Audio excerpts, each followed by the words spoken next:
ശരി, സിജിയിലേക്ക് വരാം. ഇപ്പോൾ അഹമ്മദ് മുസ്തഫ കൊച്ചിയിൽ നിന്ന് ചേരുന്നു.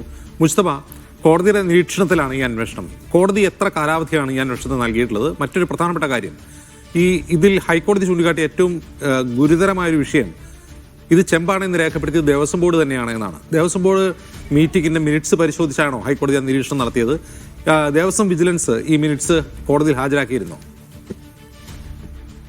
അജിൻസ് സൂചിപ്പിച്ചത് ഗൂഢാലോചന സംബന്ധിച്ചുള്ള വളരെ വിശദമായ സൂചന, പ്രത്യേകിച്ച് ഈ വിഷയത്തിൽ ആദ്യം നിലപാടെടുത്ത തിരുവാഭരണം ദേവസ്വം കമ്മീഷണർ ആദ്യം ഇത് ചെന്നൈയിലെ സ്മാർട്ട് ക്രിയേഷൻസിലേക്ക് കൊണ്ടുപോകേണ്ട, അവിടെ അവർക്ക് വേണ്ടത്ര എക്സ്പെർട്ടൈസ് ഇല്ല, അവർക്ക് വൈദഗ്ധ്യമില്ല എന്ന് തിരുവാഭരണം കമ്മീഷണർക്ക് ഒരു നിരീക്ഷണം ഉണ്ടായിരുന്നു.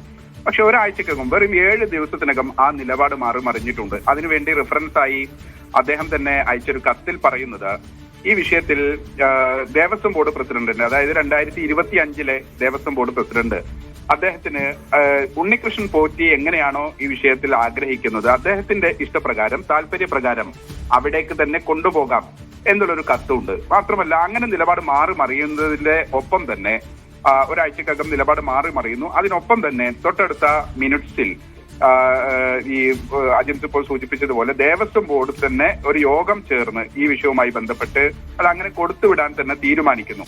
സ്വാഭാവികമായും അതിനകത്ത് ആ മിനിറ്റ്സിൽ രേഖപ്പെടുത്തിയത്, ഇപ്പോഴുള്ള മിനിറ്റ്സിൽ രേഖപ്പെടുത്തിയ കാര്യങ്ങൾ എന്തൊക്കെയാണെന്ന് അറിയേണ്ടതുണ്ട്. അതുകൊണ്ടാണ് ആ മിനിറ്റ്സ് ബുക്ക് പിടിച്ചെടുക്കാൻ ഹൈക്കോടതി ഒരു നിർദ്ദേശം നൽകുന്നത്. എന്തെങ്കിലും തരത്തിൽ കൃത്രിമം നടക്കാനുള്ള ഒരു സാധ്യതയുണ്ട്. പ്രത്യേകിച്ച് അതിന് ഉപോത്പലകമായി കോടതി പറയുന്ന ഒരു കാര്യമുണ്ട്.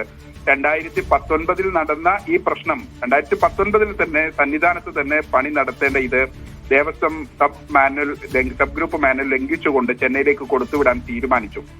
സ്വാഭാവികമായും അന്ന് അത് പ്രശ്നമുണ്ടായി എന്നത് 2024 തന്നെ ബോധ്യപ്പെട്ടിട്ടുണ്ട്. കാര്യം ആ സ്വർണത്തിന്റെ നിറം മങ്ങി ചെമ്പ് പുറത്ത് കാണുന്ന ഒരു സ്ഥിതിവിശേഷം ഉണ്ടായി. ഗുരുതര വീഴ്ചയാണ് എന്ന് അന്ന് തന്നെ ഒരു ഉദ്യോഗസ്ഥർക്ക് അറിയാമായിരുന്നു. എന്നിട്ടും 2025 അത് കൊടുത്തുവിടാൻ തീരുമാനിച്ചത് 2019 നടന്ന ആ പ്രശ്നത്തിന്റെ, ആ വീഴ്ചയുടെ എഫക്ട് മറക്കാൻ, അല്ലെങ്കിൽ അന്ന് നടന്ന വീഴ്ച മറച്ചു വെക്കാനാണോ എന്നൊരു സംശയമുണ്ട്. ആദ്യം നടന്ന കൊള്ളയുടെ പിന്നീടുള്ള അത് പുറത്തു വരാതിരിക്കാനുള്ള ഒരു ആസൂത്രിതമായ ശ്രമം ആരൊക്കെയോ ചേർന്നുകൊണ്ട് ഇതിനെ മറച്ചു വെക്കാൻ ശ്രമിച്ചിട്ടുണ്ട് എന്ന് കൃത്യമായി തന്നെ തെളിവുകൾ സഹിതം അതിന് പ്രത്യേകമായി കോടതി 8 കാരണങ്ങളാണ് ചൂണ്ടിക്കാണിക്കുന്നത്.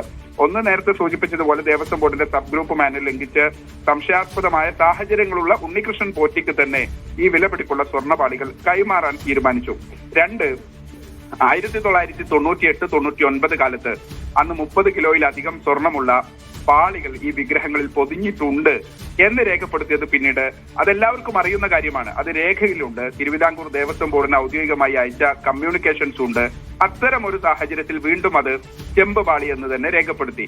മറ്റൊരു കാര്യം, 40 വർഷം വാറന്റിയാണ് 2019 ഈ സ്വർണ്ണപാളികൾ റിനോവേറ്റ് ചെയ്യുമ്പോൾ, അല്ലെങ്കിൽ അതിന്റെ അറ്റകുറ്റപ്പണികൾ ചെയ്യുമ്പോൾ അന്ന് സ്മാർട്ട് ക്രിയേഷൻസ് പറഞ്ഞത്. 40 വർഷത്തെ വാറന്റി ഉണ്ടായിട്ടും 2019 പ്രവർത്തികൾ ചെയ്ത ഈ സ്വർണ്ണപാളികൾ 24, അതായത് 5 വർഷങ്ങൾക്ക് ഇപ്പുറം അതിന് കേടുപാടുകൾ പറ്റി സ്വർണം ഇളകി പുറത്തു കാണാൻ തുടങ്ങി.